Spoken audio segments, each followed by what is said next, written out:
faces here, so just to explain briefly about what this library is. Well, you can see what it is, but it is a public library. It's open 9 to 5, Monday to Saturday. If you'd like to come along and use the library, then you can register as a reader at the website, librarymistakes.com. If you register there, you'll also be notified on these evening events. We run a podcast as well, and you'll be notified about that.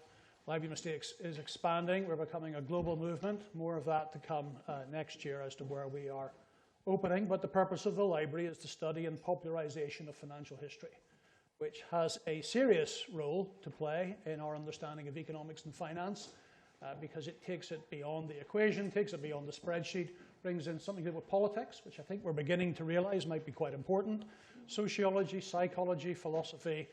If you read financial history, you're getting a little bit of all of that, and it's much more entertaining than reading sociology, psychology, and philosophy. Believe me, I've tried. So that's my little pitch for financial history. Now we have a great financial historian here, an author of, he said I should describe it as a bunch of books, but let's say it's 7 books. George is author of this wonderful book, False Dawn, which is a critique of the New Deal, but has lots of stuff about the New Deal that I didn't know for sure. So it's more than that, because it also goes through the historiography of the New Deal, a lot of which is really quite recent, and quite a lot of recent scholarship on the New Deal as well. George has, I mean, it's amazing, I was discussing this with George yesterday, he began life in Campbelltown looking at fish farms. He might explain later how he went from there to being a renowned economist and financial historian, but he is now emeritus economics of professor at University of Georgia, also director emeritus of the Cato Institute, Center for Monetary and Financial Alternatives, and he's here to discuss False Dawn. Maybe the clue's in the title, George, but over to you. Thank you.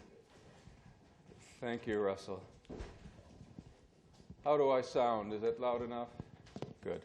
Well, I'm absolutely delighted to have this opportunity to speak about the New Deal and its role in recovery from the Great Depression. But I must say that when I told friends that the Library of Mistakes had been enthusiastic about having me come speak about my book, quite a few of them offered me their condolences. I hope, nonetheless, that our discussion today will be more about FDR's mistakes than about mine. However, I also want to insist that I haven't tried to write a catalog of the mistakes of FDR or the New Deal. I haven't tried to write a one-sided treatment. There are plenty of those out there. There's no need for another. What I did try to do is to write a book that would synthesize the tremendous amount of research that economists and economic historians and plain old historians have done about this episode, a surprising amount of which has come out just in the last 20 years. So if there were no other reason for attempting such a study, the fact that nothing comprehensive has been done for 20 years would already be enough of a justification. I also want to make clear that my book is about recovering from the Great Depression. It's about both how the U.S. ultimately got out of that depression, which took a long time, and about more specifically about the New Deal's contribution to its recovery. Now, it's important for me to emphasize that because the New Deal was not just about getting out of the Depression. As Roosevelt himself famously described it, it consisted of 3 kinds of programs or 3 aims.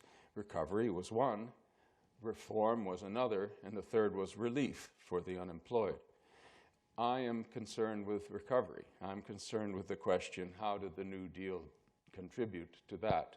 I'm not so only concerned incidentally with those parts of the New Deal that were aimed at long-term reform or at relief, and I'm concerned with them only to the extent that they had some bearing, whether positive or negative, on the progress of recovery. Now, as I said, I didn't try to write a catalog of mistakes, although naturally you all want to know about the mistakes, and certainly I'll say a lot about them. But I also want to point out that there were some parts of the New Deal that did contribute to recovery from the Great Depression. And so I want to start by talking a little bit about those. In particular, the New Dealers got off to a good start by stabilizing the banking situation. Just for a little bit of background, the Depression in the United States was distinct from that in many of the other affected countries by the fact that we had a massive banking crisis. Thousands of banks failed. Now, when people who aren't familiar with the history of banking in the United States hear that, many of them are surprised, because how can thousands of banks fail? Most banking systems don't have thousands of banks, but we did. We had vast numbers. Going into the Depression, we had almost 30,000. Many of them failed. I write about why that happened. But the point is that you weren't going to begin a process of recovery unless you stabilized the banking situation.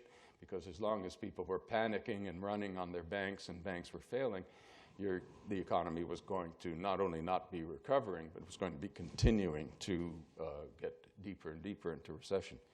So when the Roosevelt administration took over in March 1933, the first task they faced was dealing with the banking crisis that had reached an absolute a climax at that point. And practically they had no choice but to declare a national bank holiday, shut down the banking system. That itself was relatively easy, though legally tricky.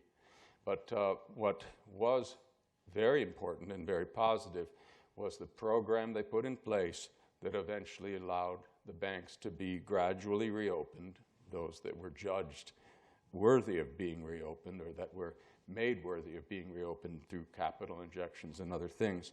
And once that program was complete, you had the possibility of going from stabilization to actual recovery.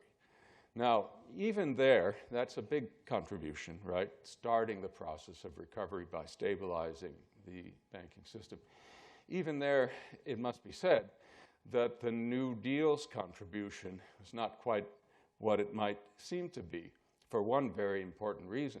The entire plan for reopening the banks, for closing and reopening the banks, was one developed by the Hoover administration. And in fact, Hoover's men, Treasury men, I say men because they were all men, stayed on during the early weeks of the Roosevelt administration to handle this program of bank stabilization and reopening. They were very heavily involved.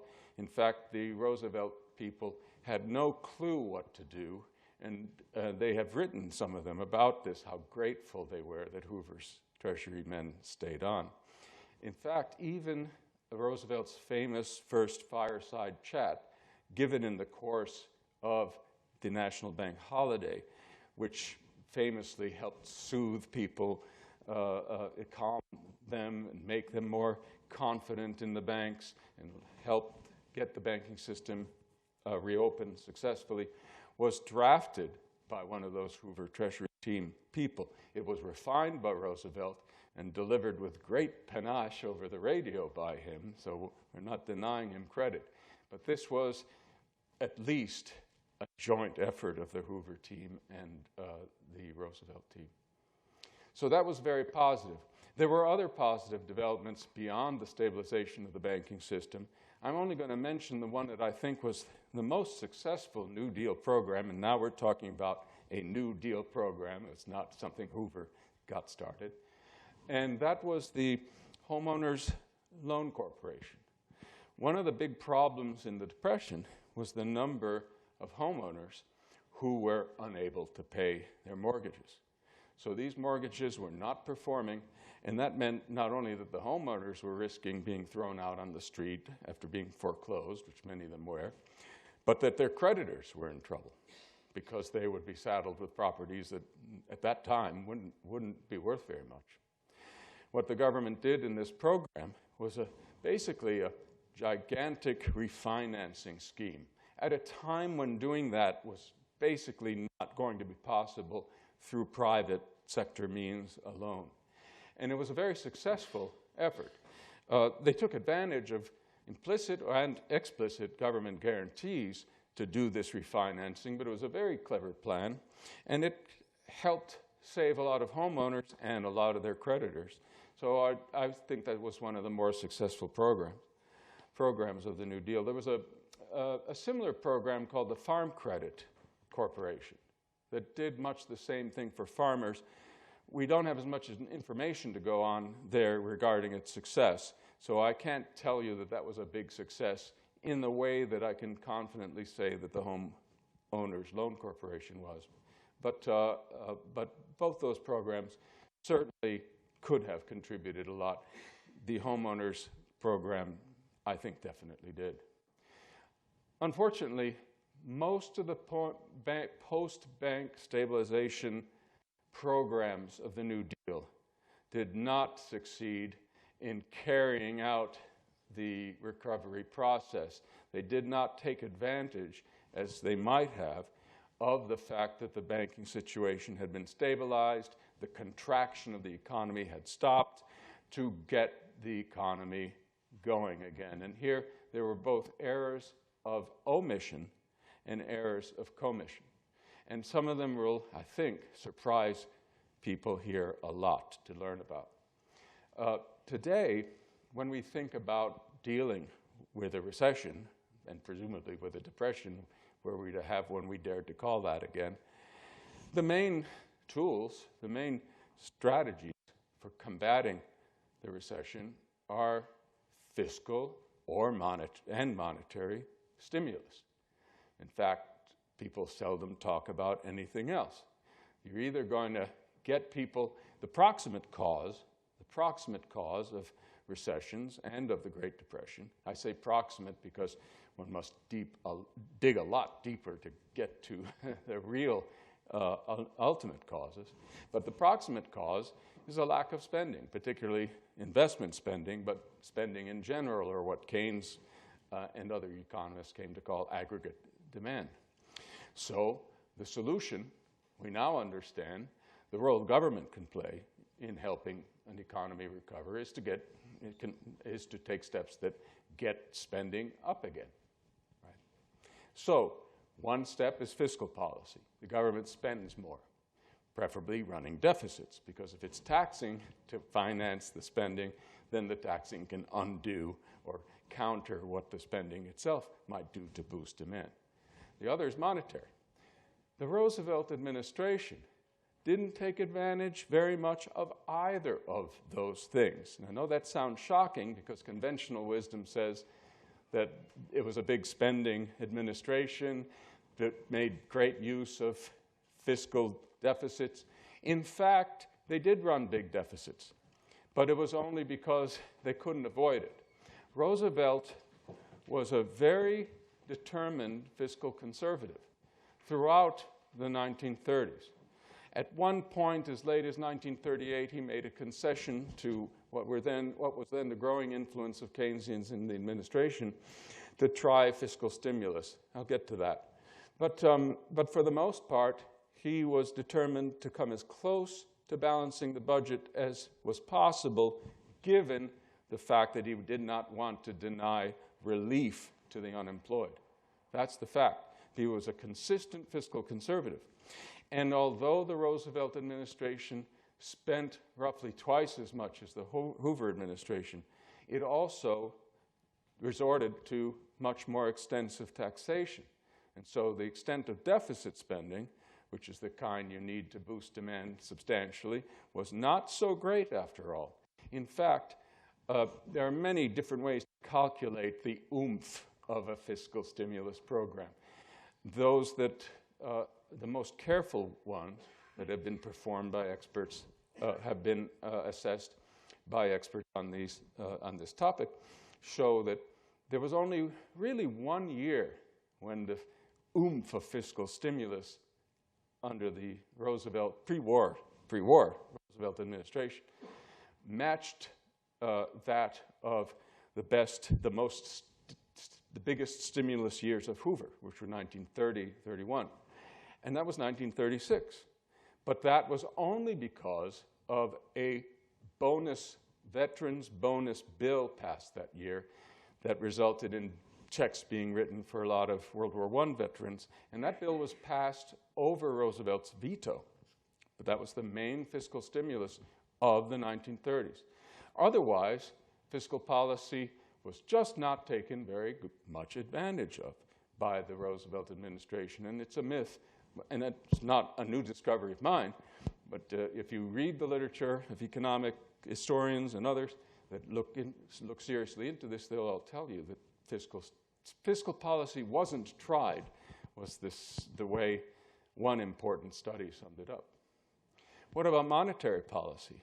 There again, although a reform of the Federal Reserve System that took place during the New Deal gave Washington much more influence on monetary policy than it had had before, concentrating power in the Washington Board of Governors. The fact is that Mariner Eccles, who was made the new chairman under this reformed system, was not a believer in monetary stimulus.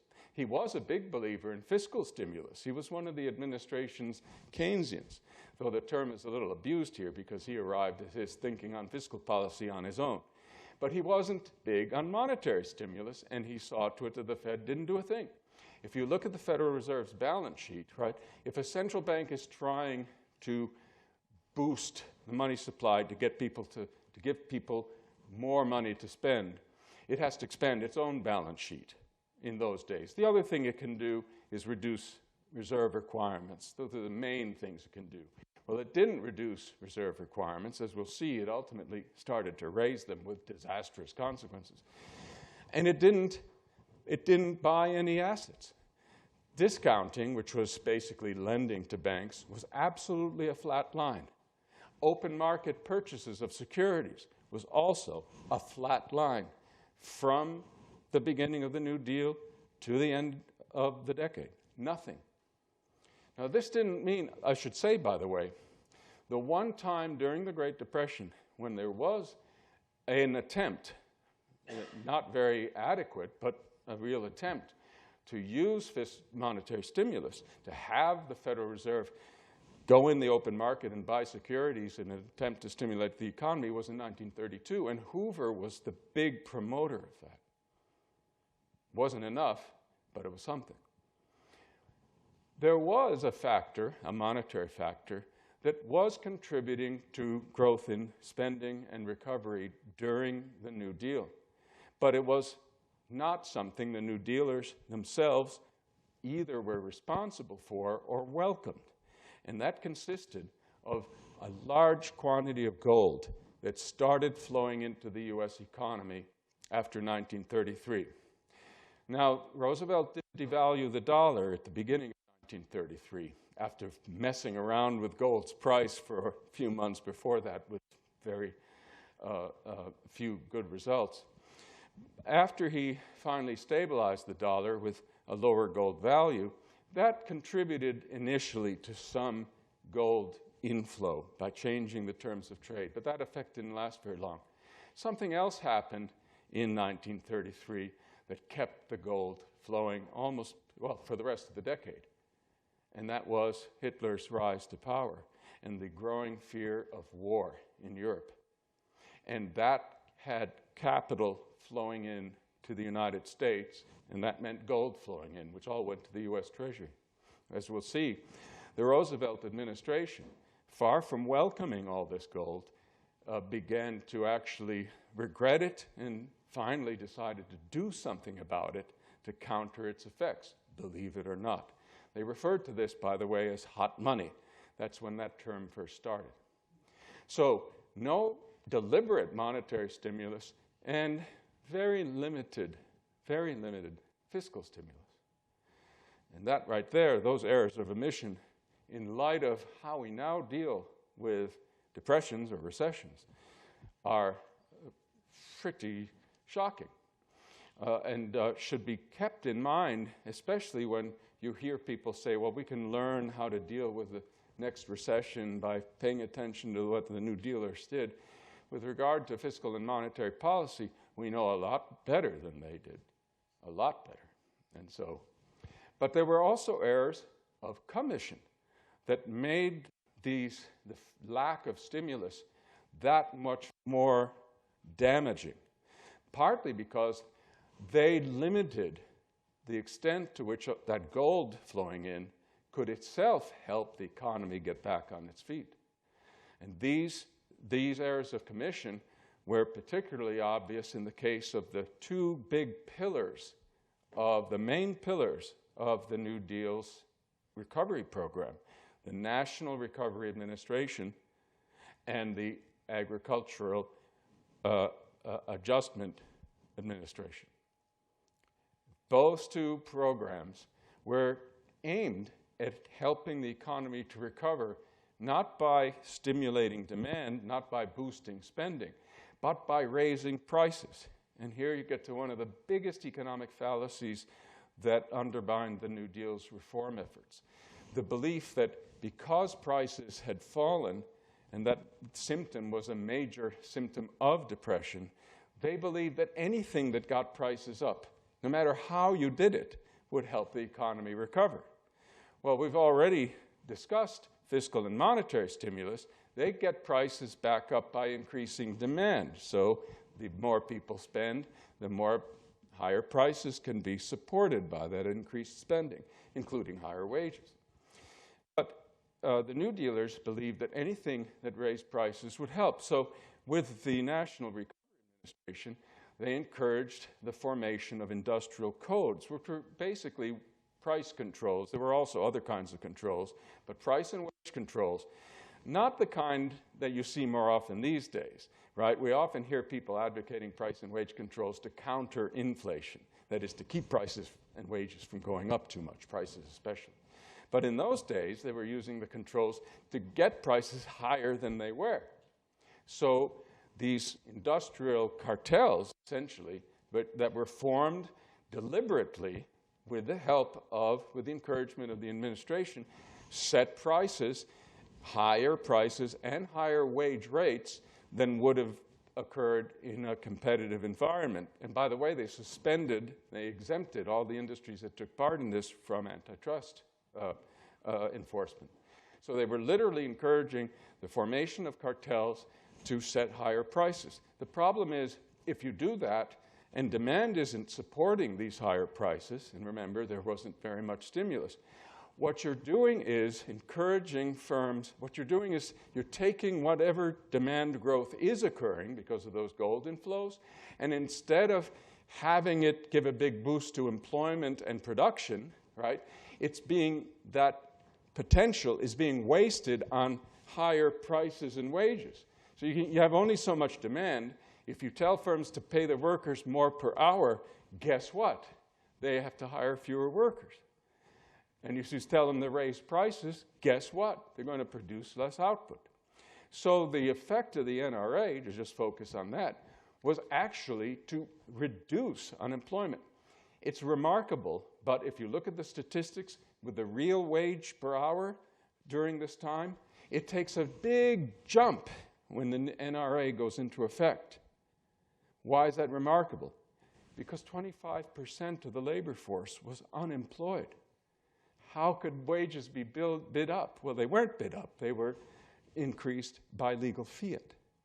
And that meant that the firms are hiring less labor. Now, here's a little bit of a statistical trick that you have to be aware of.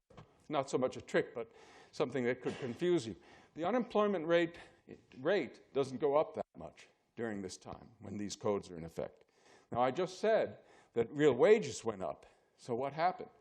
What happened is another piece of legislation, New Deal legislation, provided for work sharing. So instead of hiring workers for a full week, they would split a job into 2 or even 3 part-time jobs. And as a result of that only, the unemployment rate didn't go a lot higher. But it was just work sharing. A study carefully controlling for work sharing and other effects shows that if it hadn't been for work sharing, unemployment would have gotten even worse during the NRA. Now, the AAA, very quickly, was another attempt to get out of depression by raising prices, but not by getting them to go up by having people spend more. And in this case, it was a program to pay farmers to produce less and even to plow under their crops and destroy livestock. The idea was if there's fewer crops and less livestock, their prices will go up. But this is the supply side increase in prices. From contracting production, you get higher prices. But contracting production, contracting output doesn't get people working again. On the contrary, the landowners are getting checks. They're plowing under some land, they're killing livestock, and guess what? They're also not hiring as many workers as they were before, and many tenants and sharecroppers who didn't own the land, as well as ordinary farm labor, find themselves out of work. The African American farm tenants, sharecroppers, and laborers suffered disproportionately from these policies, while the owners of the big cotton plantations were pocketing the checks. And a lot of those workers and former sharecroppers ended up going to the cities, filling the unemployment rolls because they had lost their jobs. So these were two pillars of the New Deal recovery program. There wasn't much else. Now, fortunately, well, the NRA started to be widely ignored by firms. At some point, they all got sick of it. They saw that it wasn't working, and there was a crisis of consisting of a refusal to abide by the codes. Subsequent to that, the Supreme Court declared the NRA unconstitutional, and later it would declare the AAA unconstitutional. After those things happened, the compliance crisis especially, but also the decisions of the court, you start to see recovery pick up. Because now you don't have these factors that are undermining the capacity of the gold inflows, which are still going on all this time, to create more jobs, and more jobs means more output.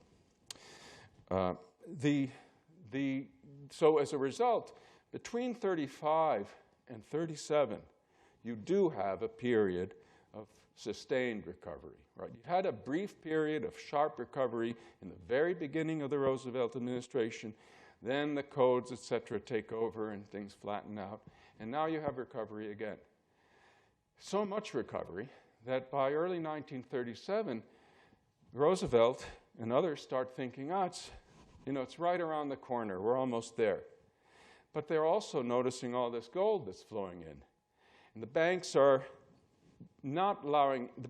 for their part, are not allowing the gold to have all the effects it might have had because they're hoarding reserves. But it still has some effect. The Roosevelt administration, both the monetary and the fiscal authorities in that administration, decided in 1937 that inflation was a grave danger. It might happen any time. We're going to get too much spending. We're going to get stock market booming again. And so they decided to clamp down. Now, there are still about 13-14% of the labor force is still either unemployed or on work relief, and they're worried about inflation. The same people who were trying to get prices up by hook or by crook, except not by stimulating demand, are worried now about inflation. Mind you, they use the term inflation differently than we do. What they don't like, they like prices going up, but they don't like spending going up. That's what they don't like monetary expansion, and that's what they're calling inflation. So two things happen. At the Fed, Mariner Eccles decides to raise reserve requirements, lest the banks should start to use all the reserves they've accumulated to start expanding credit, right? And over the course of a few months, they doubled bank reserve requirements. The first increase doesn't do that much. Second doesn't do that much. The third is exactly timed with the outbreak of a massive depression within a depression, the 1937-38 Roosevelt recession, as some people call it. At the same time, the Treasury decides it's going to do something to prevent all this hot money from causing, a boom-bust cycle within the depression. So they start sterilizing the gold inflows.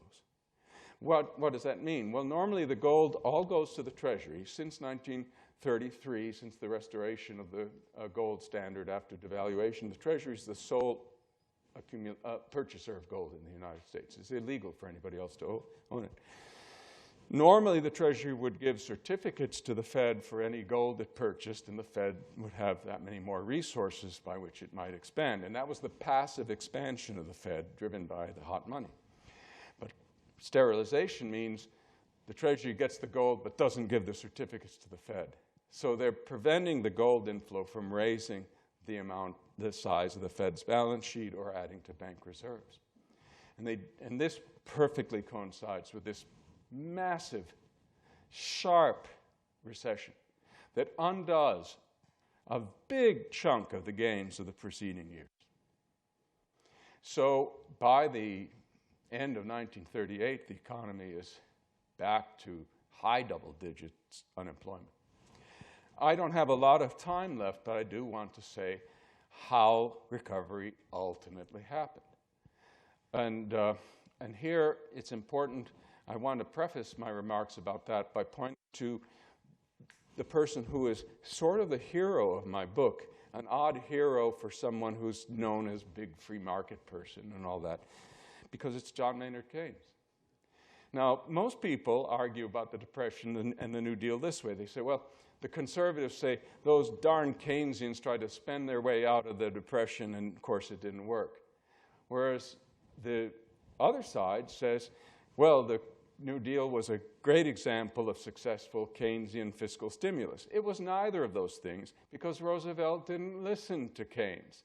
And if you look at Keynes's advice, yes, he did tell the government, he did tell FDR he ought to spend a lot more. But he also gave him a lot of other good advice, like stop scaring businessmen or they won't invest, because that was a big problem. He had to get investment back up.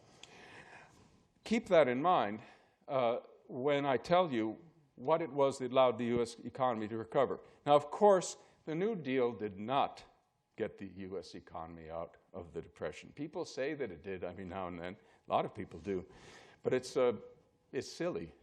In 1939, you had an unemployment rate of about 17.3%, including people on work relief. Now, it's very important to realize, if you're interested in measuring recovery, you don't want to call people on work relief employed. They are employed. They aren't just leaning on shovels. But recovery means you're getting them in those factories that have shut down. It doesn't mean that they're working for the WPA. And Roosevelt and the New Dealers, to their credit, were very clear themselves about this. They saw emergency jobs as just that. But real recovery meant low unemployment without emergency jobs. Anyway, the New Deal didn't end the Depression. The New Deal as a positive reform program was pretty much over with in 1938. The conservatives had taken over, including Southern Democrats, and no more New Deal legislation was going to get through. Now, the other explanation you hear is World War II got us out, because finally you have massive government spending, deficit spending. But that's not satisfactory either. Because if you look at wartime, if you look at spending, what happens is spending as a percentage of GDP goes up like mad during the war. From starting actually before the U.S. entry in the war, we're producing armaments for Europe. But immediately after the war, it jumps all the way back down, almost as low as it was in 1939. So the question is, what's keeping the depression from coming back with a vengeance when the spending stops and all the troops are coming back very rapidly, price controls are being eliminated? Something else happens during World War II that's ultimately more important than the spending itself for long-term recovery.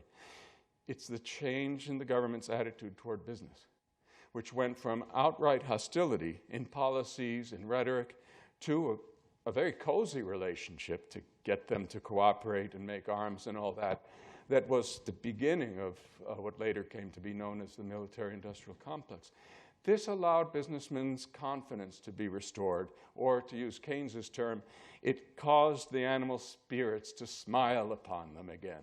So they were willing now to risk investment, which was totally flat during the 30s. In fact, there was negative net investment. And so when that government spending comes down after the war, private investment shoots up like a rocket and makes up for it.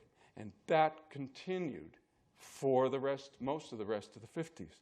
That was the real key to the recovery from the Depression.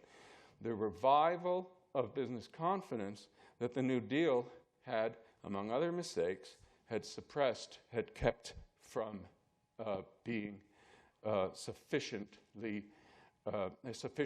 to promote investment. So that's the real story of the recovery from the Depression. And now we'll have some questions. Apologize for going a little over. Thank you, George. Please take a seat.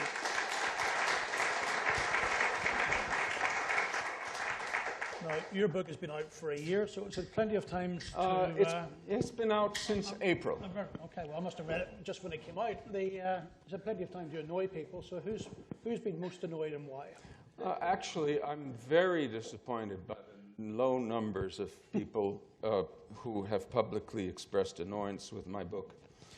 And I mean that sincerely, because it has been well reviewed in the sense that there have been a bunch of reviews, like bunches, my favorite word this evening. There have been a decent number of reviews, and sales are going well. But most of the reviews are by the Wall Street Journal and other publications that you would think would be a little bit critical of the New Deal. And I want to get reviews from people who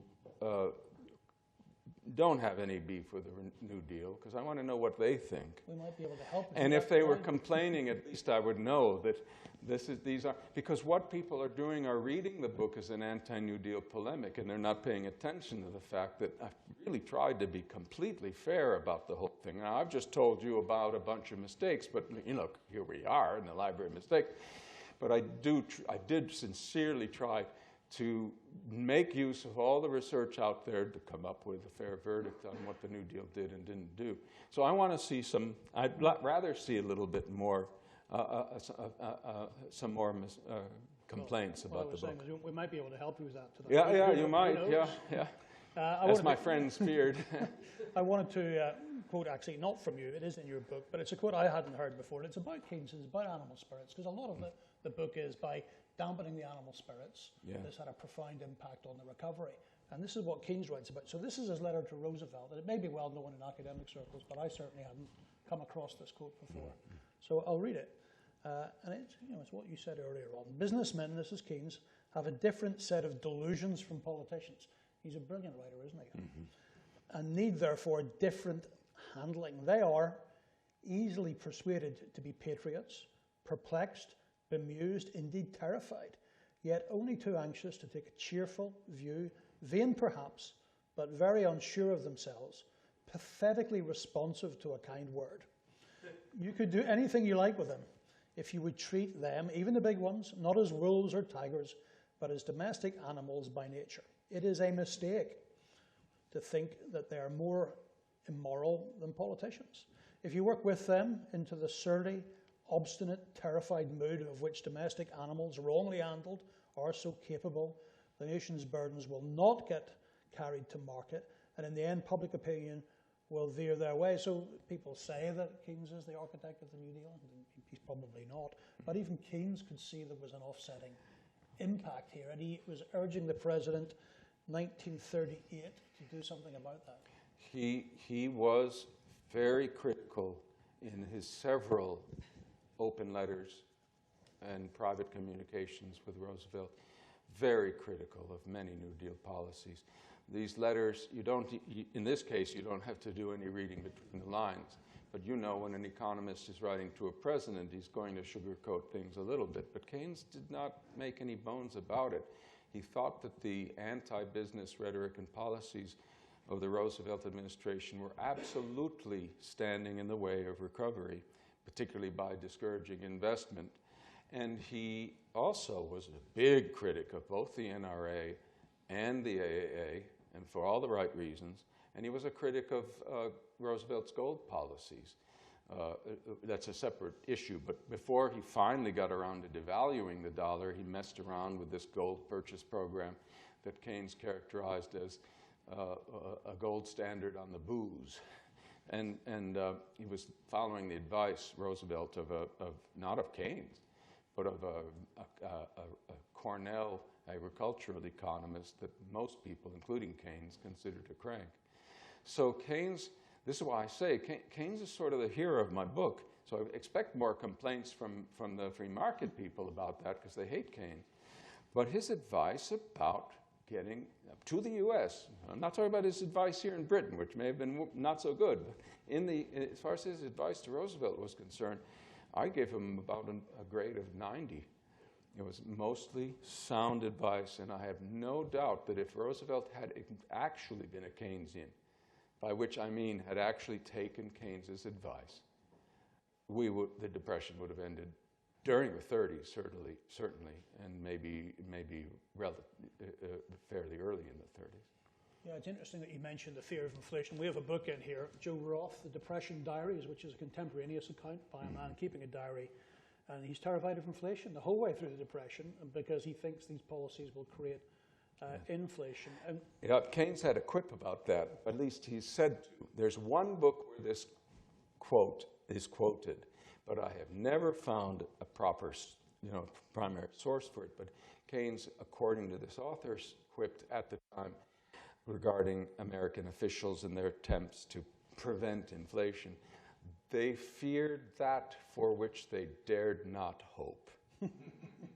And that's a great line. I'd like to think that he really did say it. Somebody should have. So in this environment, the treatment of gold is interesting. As you say, it's outlawed effectively. But certainly in my career, people ask me, was it handed in or was it not handed in? So this I didn't know, but it's absolutely fascinating. One of the reasons gold was handed in is the following. And this is by the citizens of America rather than that foreign gold inflow.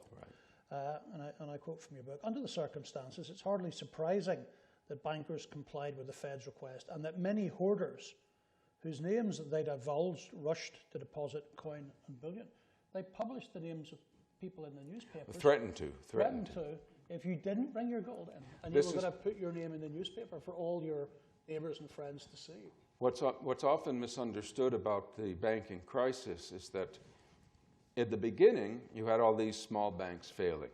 They were undercapitalized. Agriculture had been in trouble since the end of World War I, and they were failing in the 20s as well in large numbers. In the 30s, you had a number of other factors taking over. Of course, the general decline in asset values is now hurting banks that aren't just dealing with farmers. But the other factor, one of the other factors is, particularly after Roosevelt is elected, is doubts about whether Roosevelt will keep the gold standard. That is, doubts concerning whether he's going to devalue the dollar or not. Any fear of devaluation is going to cause people to run on the currency that they think might be devalued. Go ahead and get the gold and wait and see. If it's not devalued, you haven't lost anything. But if you don't get your gold and they devalue, you're going to lose. So Roosevelt we had this long period back then. It was the last year in which this happened, when the election's in November, as it is today, but the inauguration's in March. So you have this interregnum when the president-elect is still not president. And of course, during that time, he didn't want to make any commitments about whether he would devalue or not. But not saying whether he'll devalue or not, it's tantamount to inviting the public to run on gold. And that was the big run, or one of the main factors behind the big banking crisis of February 1933. People are not at that point just taking their money out of banks because they think the banks are insolvent. They're taking money out of banks that they don't think are insolvent to get the gold. You get the banks, you go to the banks, you get the Federal Reserve notes, then you run on the Fed with the notes to get the gold. And it was the Fed that called for the banking holiday. New York Fed was running out of gold. It was not the New York bankers. They said, we don't want anything to do with this bank holiday. We're fine. But the New York Fed was in trouble. So that was the context in which, as part of the stabilization policy, the Roosevelt administration wanted to get all that hoarded gold back in the banking system. And they did with these threats, a lot of it anyway. Interestingly, when Roosevelt devalued the dollar, if he had devalued the dollar,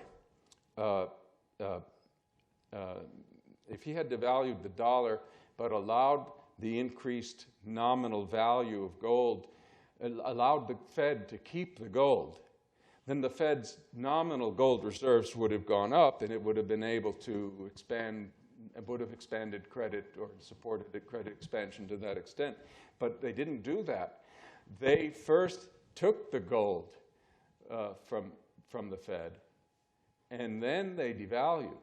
So the Fed got nothing out of it at all. So that was another way in which they didn't take advantage of opportunities for monetary stimulus, which they were all. Roosevelt hated inflation, which meant he wanted prices to go up, but he didn't want the money supply to grow.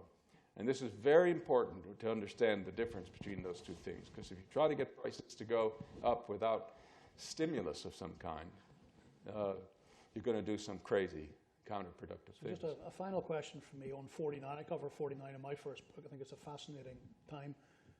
Government's easier on corporations, yes, but a couple of buts. Taxation is very high. Personal taxation is very high. Yes. After World War II, corporation tax is very high. The Federal Trade Commission is actually very active, particularly under Eisenhower, but under Truman.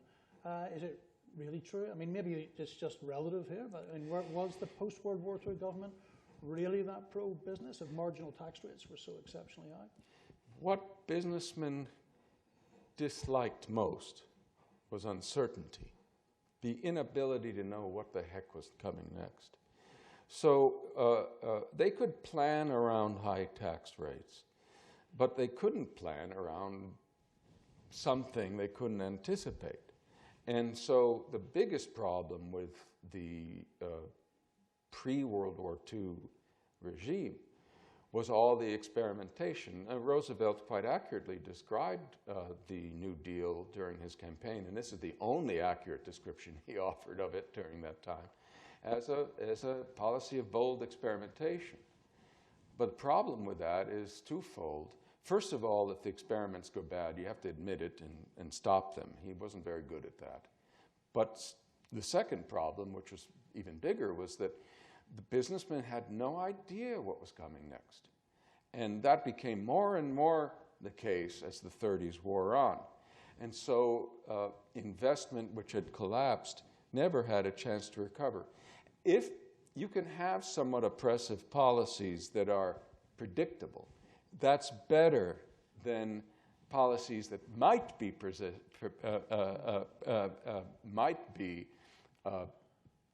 hard policies for business, but they don't know one way or the other. How does that opinion go down in the Cato Institute? Is that I don't know. I dare not speak about the Cato Institute. The Cato Institute was very supportive of this project, but I promise you they've never been able to stuff an idea into my head. I always say to people, they hired me to, among other things, they hired me to tell them what they ought to think about monetary policy, not the other way around. Great. So I'm sure we have questions. We always have questions in this audience. So who would like to ask George the first question? Let's go right down to the front, please, first. Thank you for that very interesting talk. I noticed, that obviously, that you said that Keynes's advice was generally not taken, but to what extent was academic input sought from other sources? And also, was there an explicit rejection of the notion that there was a fiscal multiplier effect that might be beneficial? So Roosevelt had a bunch of advisors, and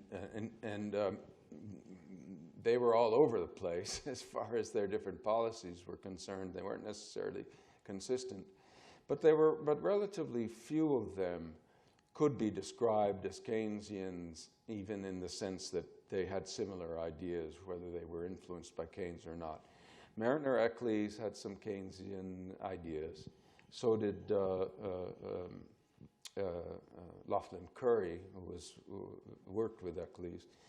But early on, at least, there were very few. His advisors, some of them were extreme fiscal conservatives. Bernard Baruch was an example of that.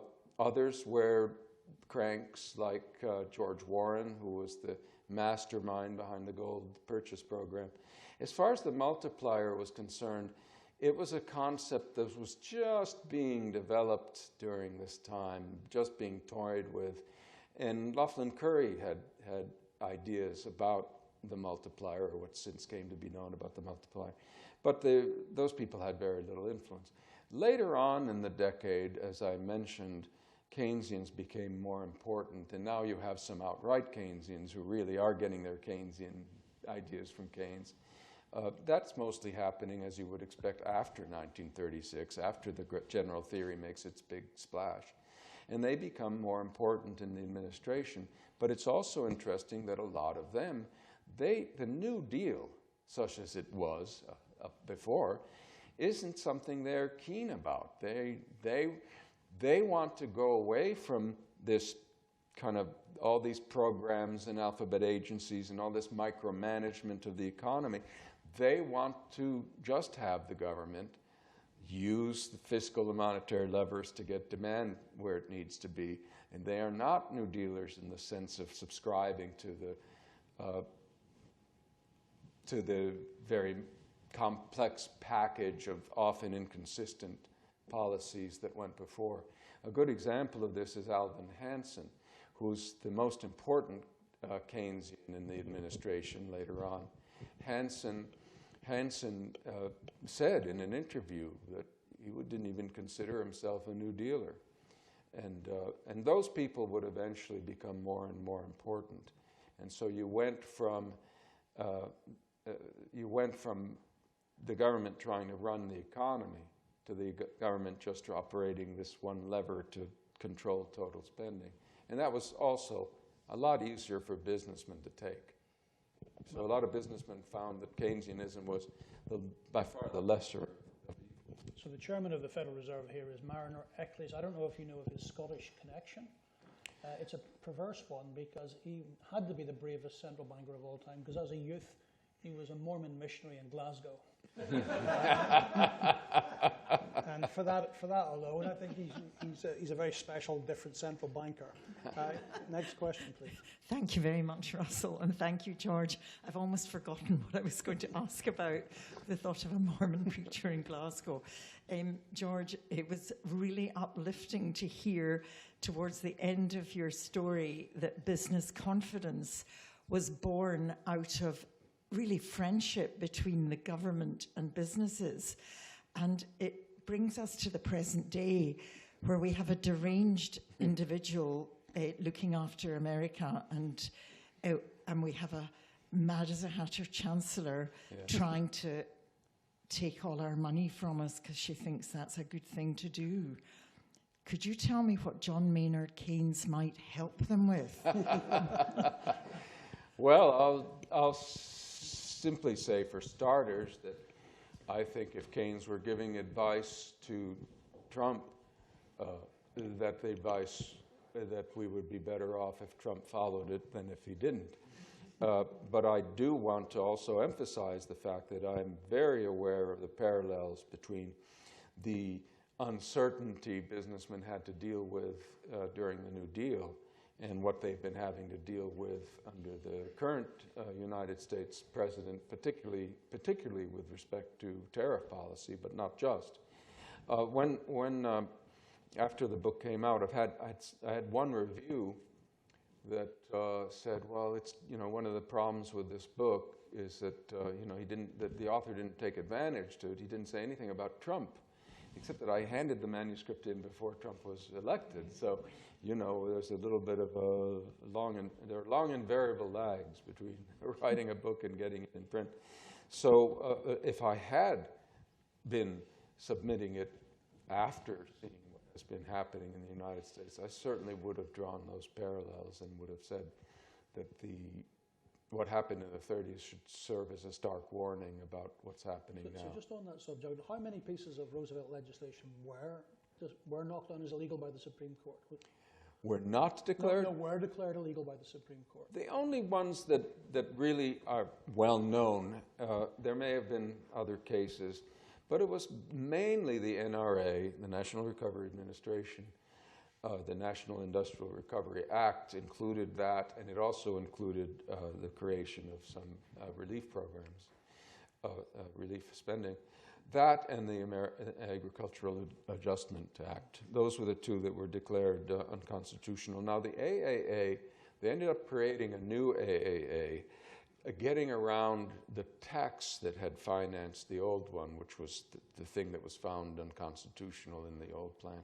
So the thing grew again, Phoenix-like, and became the basis for all the agricultural subsidies that were to become the bane of U.S. agricultural policy from then on. The current comparison is the uncertainty, some of the uncertainty in the 30s was, is this actually going to stay the law of the land or will it change?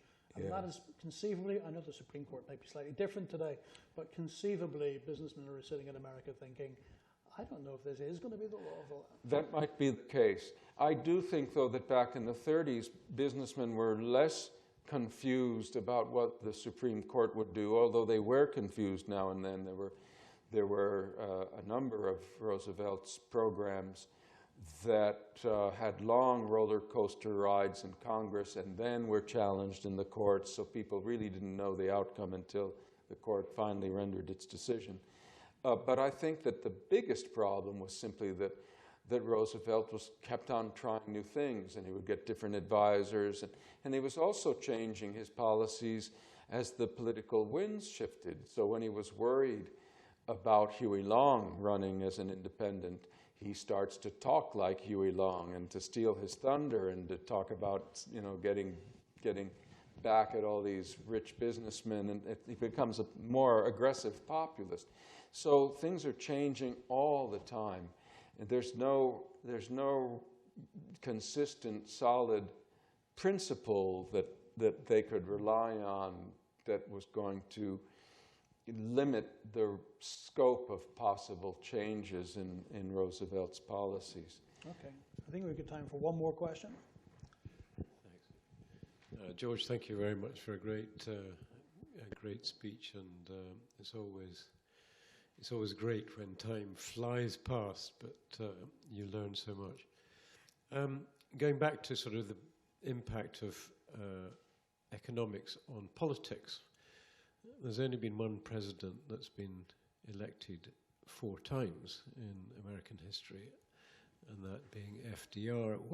If he's the villain of the piece, as you're implying, how did he manage to get elected 4 times?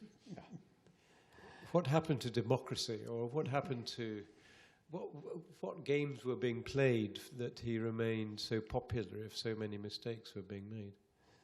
Well, it's a very good question. I've been asked it before, and I think the main explanation is that people had become convinced, first of all, that the Republicans had been the main people responsible for the Depression breaking out in the first place.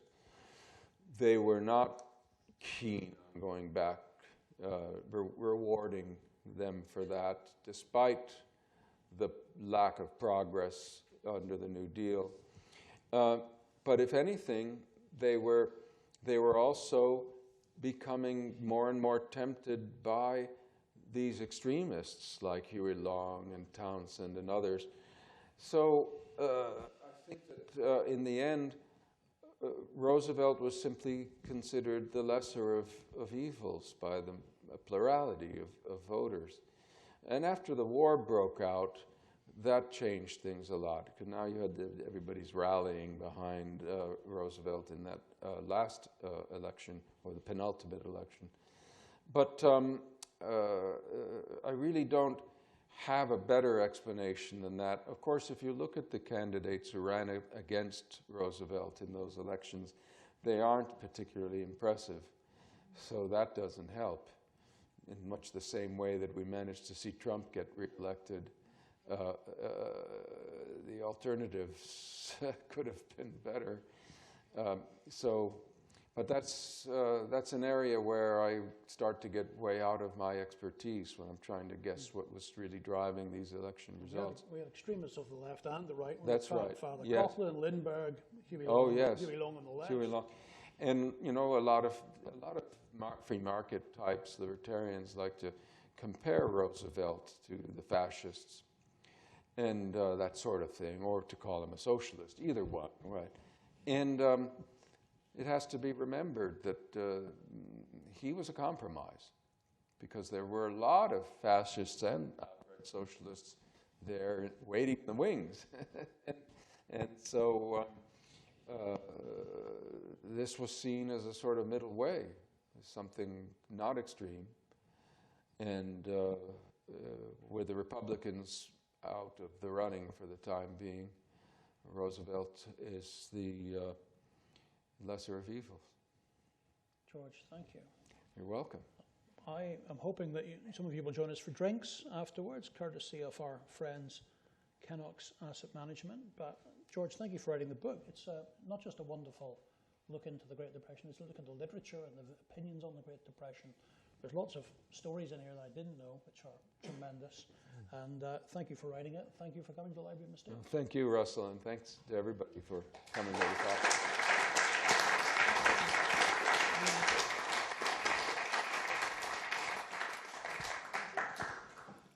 If I could just kindly ask you to take your glasses and any cans to the back of the room, please, just to avoid any accidents. Thank you. Health and safety. Otherwise, everything you say will be beaten around the whole.